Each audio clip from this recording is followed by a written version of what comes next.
Hello guys, so in this video we're gonna find out how to find the volume of a parallelopiped using the triple scalar product. So a parallelopiped is basically just a three-dimensional parallelogram, which looks something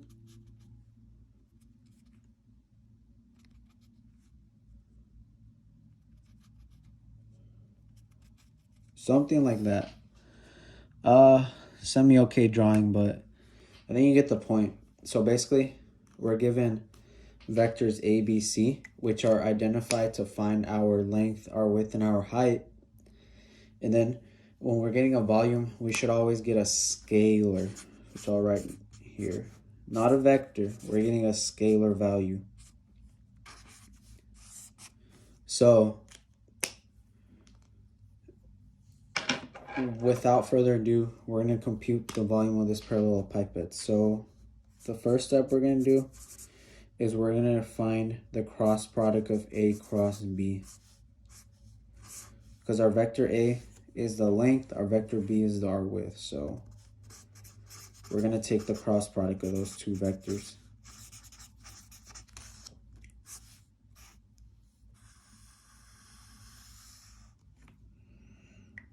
So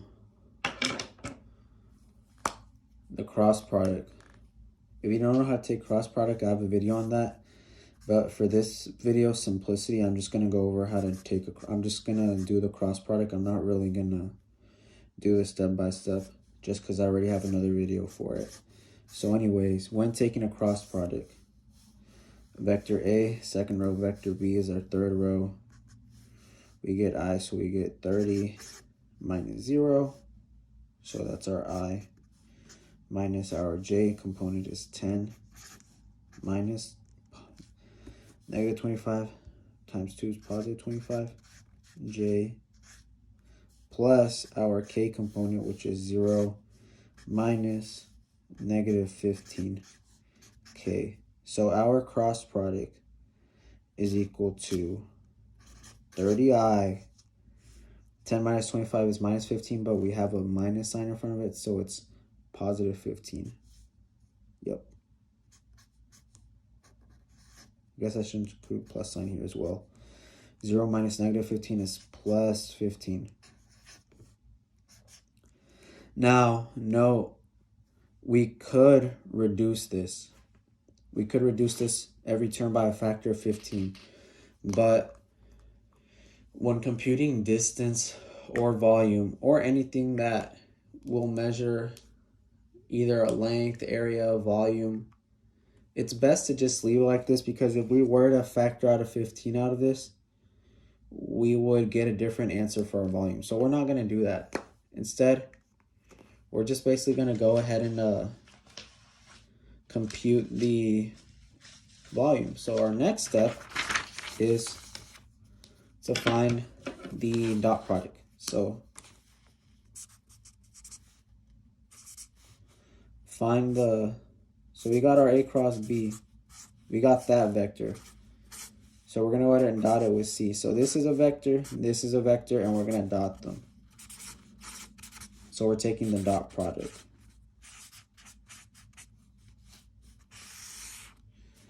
So in doing so, by taking the dot product, we get,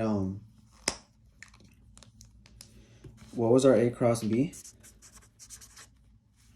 Our A cross B vector was equal to 30, 15, and 15.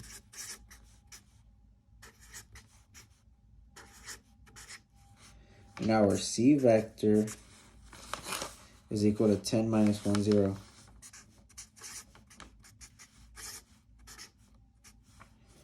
So now when we cross these two vectors, we get,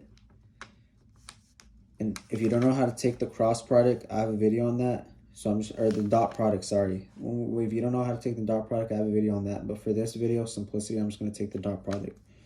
So 30 times 10, element by element multiplication, plus 15 times negative 1, plus 15 times 0. So this term zeroes out. This term goes to -1. So 30 plus 10 is 300 minus 15. We get our volume comes out to be 285. Now, this problem didn't give us units, but if it does, don't forget to attach the units to this quantity. So that's basically how we take the volume using triple scalar product. So we do A cross B. So we take the cross product, I component, the J component, and the K component. Then afterwards, we just take the dot product of that vector that we found, and then we dot it with our C value, with our C vector. And we get 285 is the volume of this parallelepiped. Thank you for watching. I hope that was helpful. Hello guys, so in this video, we're going to find out how to find the volume of a parallelepiped with this example using triple scalar product. So basically what that means is that we're already given the vectors. So A, B, C are the vectors that we're already given. If you're given a bunch of points and you have to turn them into vectors, that's in another video, not this video. This one's just if you're given all the vectors. But basically, a parallelepiped is basically just a three-dimensional parallelogram, which is what I'm going to quickly draw right now. So I'm going to go ahead and draw three-dimensional parallelogram.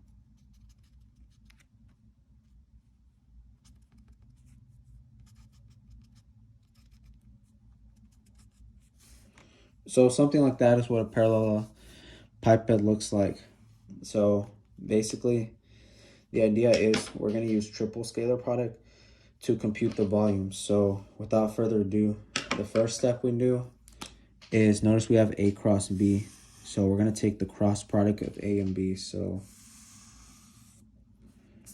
we're going to find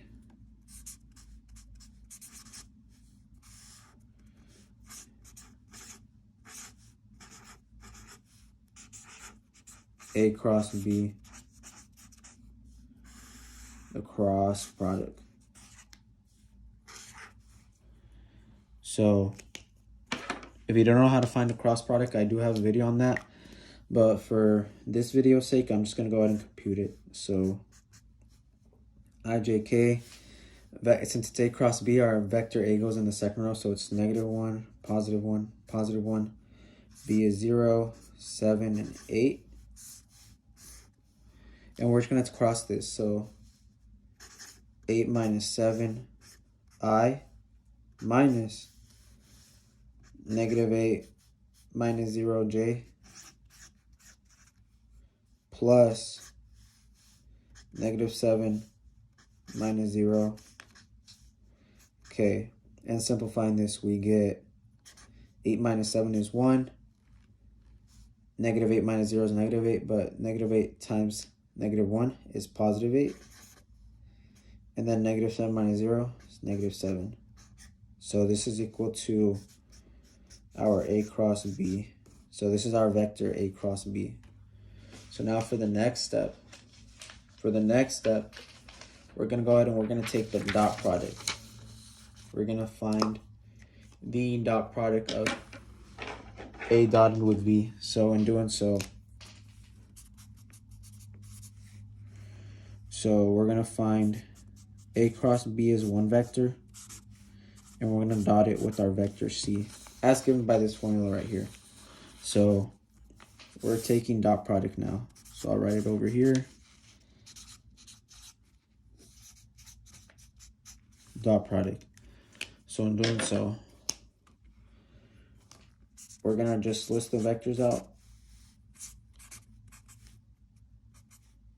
So our A cross B came out to be 1, 8, minus 7, and our C vector came out to be 10 minus 1 minus 9. Right, this one was given to us. And now we're simply just going to compute the dot product. If you don't know how to compute dot product, I have a video on that, but I'm going to just do it for simplicity's sake in this video. So the volume is equal to this equation. So the volume will be equal to 1 times 10 plus 8 times -1 plus -7 times -9. And what does this equal? So 10 minus 8 is 2. So 10 minus 8 is 2. -7 times -9 is positive 63. So plus 63. And all this is equal to 65. And this is how we compute volume. So pretty straightforward, pretty easy. So you take the cross product of A and B, which is what we did right here. Take the cross. After you take the cross product, you dot it with the vector which is vector C. And in doing so, we get this answer. 10 minus 1 minus 9. Your volume should always be a scalar value. Always a scalar. Anyways, thank you for watching. I hope that was helpful.